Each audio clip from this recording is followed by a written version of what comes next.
The blaring alarms reverberated through the cold metallic corridors of Alpha 9, the most impregnable prison in the galaxy. The sound was relentless, a high-pitched wail that signaled an imminent breach, sending every guard into high alert. Anthony Stark's heart pounded in sync with the alarms, adrenaline flooding his system as he sprinted down the labyrinthine halls.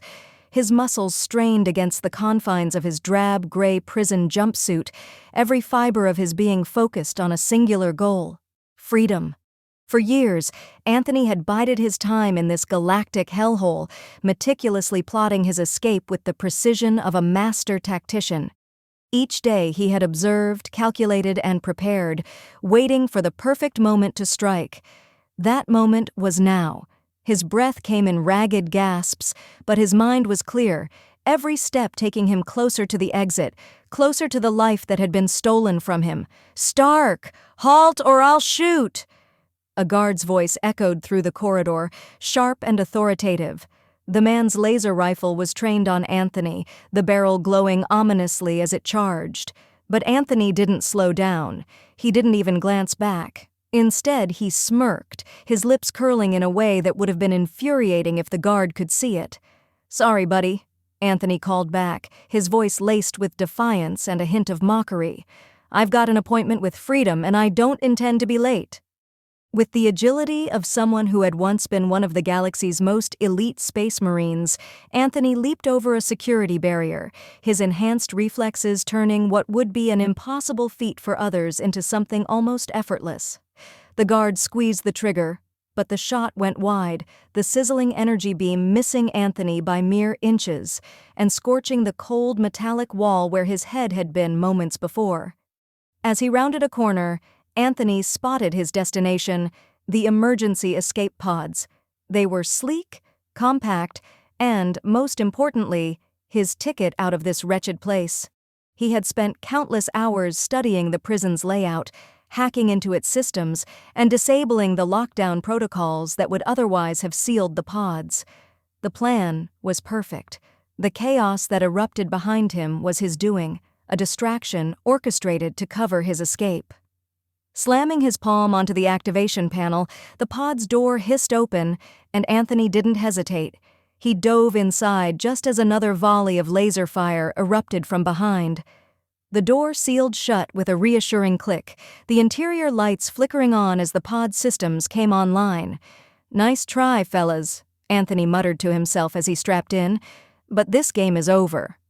With a few rapid keystrokes, he initiated the launch sequence. The pod shuddered, its thrusters engaging as it detached from the prison's docking bay. Anthony grinned, the adrenaline still pumping through his veins, but his elation was short-lived. Suddenly, alarms began to wail inside the tiny craft, a cacophony of warnings flashing across the display screens. "Critical system failure," the automated voice droned, its calm tone at odds with the panic it induced. "Navigation offline. Engine malfunction." "Damn it," Anthony swore, slamming his fist against the console. The guards had managed to damage the pod during his escape, and now he was careening through space with no control over his trajectory. The stars blurred into streaks as the pod accelerated uncontrollably, pulled by the gravity of an unknown planet. "Of course it couldn't just be easy," he muttered, strapping himself in tighter as the pod began to shake violently. Flames licked at the view screen as the pod entered the atmosphere, the heat shields straining under the intense pressure. Anthony gritted his teeth, his knuckles white as he gripped the armrests. The last thing he saw before impact was a blur of green, the vibrant, lush vegetation of the planet rushing up to meet him. Part 2. The Green Beauty. When Anthony finally regained consciousness, he was greeted by pain, sharp, throbbing pain that radiated from every inch of his battered body. His head ached as though it had been split open, and his vision swam as he tried to focus. Blinking against the haze, he struggled to piece together where he was. The memories came back in fragments, the escape, the damaged pod, the fiery descent. Somehow, against all odds, he had survived the crash. As his vision cleared, Anthony became aware of a presence nearby. He forced his eyes to focus, and what he saw made him question whether he was still dreaming, or perhaps dead. Hovering above him was a face of impossible beauty, delicate features framed by flowing green hair that shimmered like leaves in the sunlight.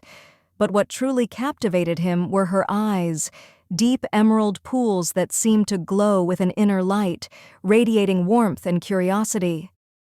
"Are you an angel?" Anthony mumbled, his voice thick with lingering disorientation.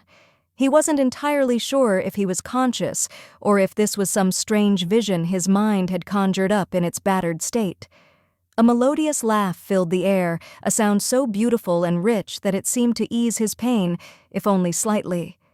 "I'm not sure what an angel is, but I assure you I'm very real," the green-skinned woman replied, her voice carrying a lilt that was both musical and soothing. Anthony blinked several times, trying to clear his foggy mind. As his focus sharpened, he took in the sight before him. The woman's skin was a vibrant, almost luminescent green, as if she were infused with the very essence of the forest around them.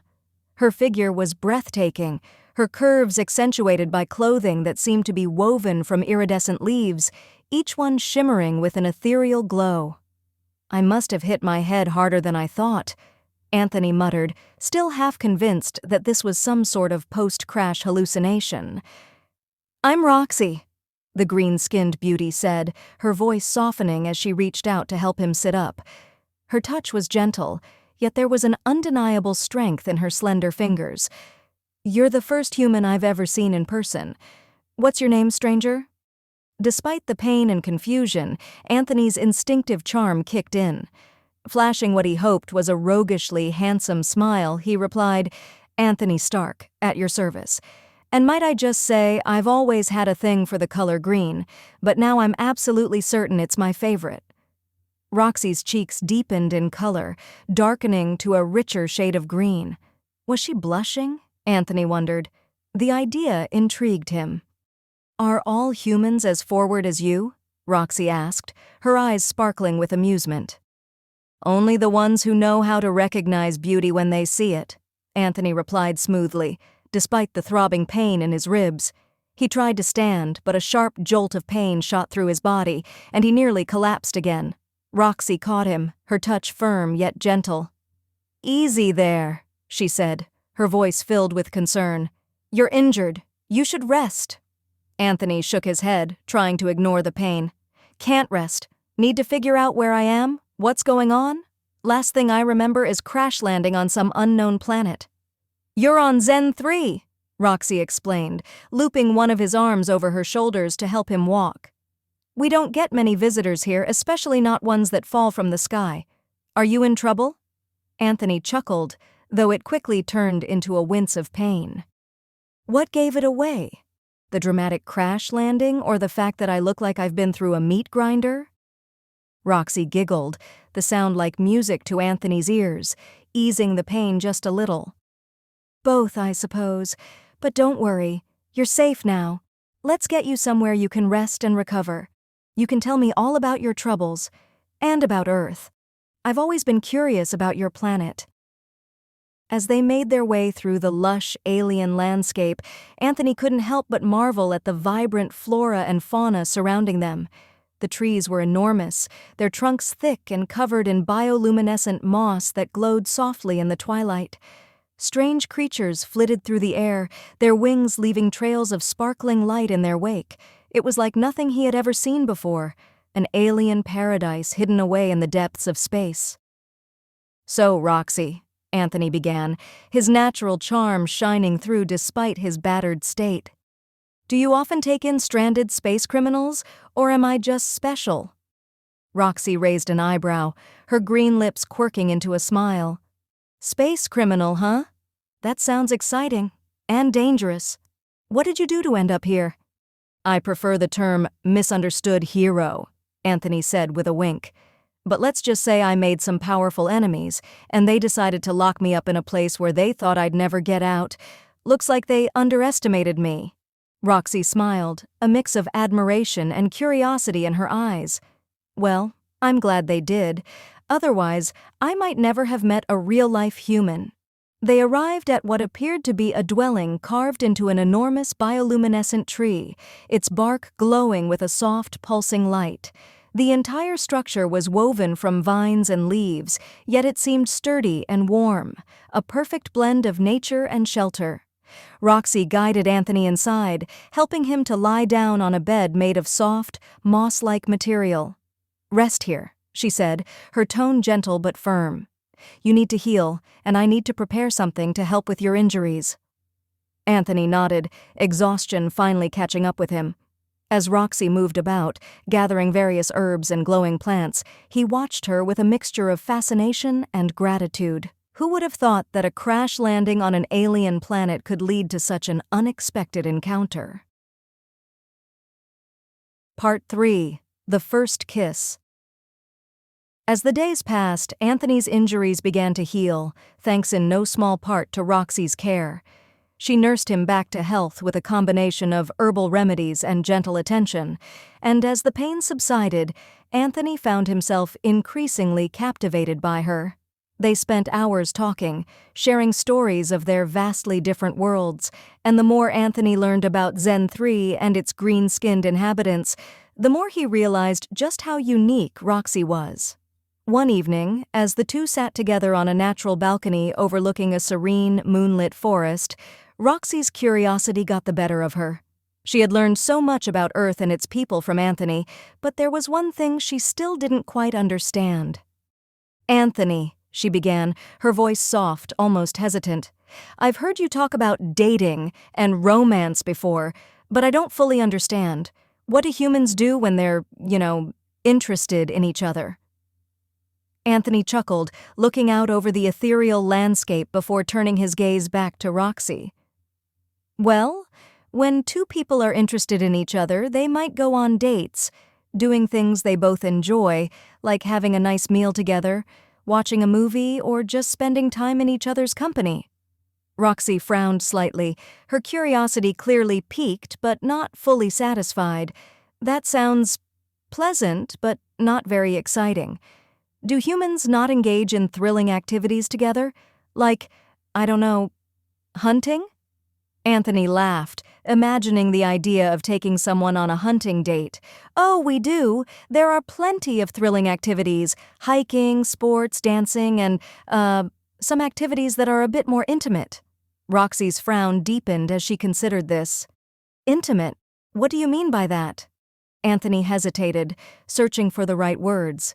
How could he explain something as inherently human as intimacy to someone from another world? Finally, he gave up on words and decided to show her instead. "Like this." He leaned in slowly, giving Roxy plenty of time to pull back if she wanted to. But she didn't. Her eyes widened in curiosity, her breath catching slightly as Anthony's lips brushed against hers. It was a gentle kiss, soft and tender, but it sent a spark of electricity through both of them. Roxy gasped softly, her lips parting slightly as she leaned into the kiss, her hands instinctively reaching up to touch his face. When they finally pulled apart, Anthony was breathless, his heart pounding in his chest.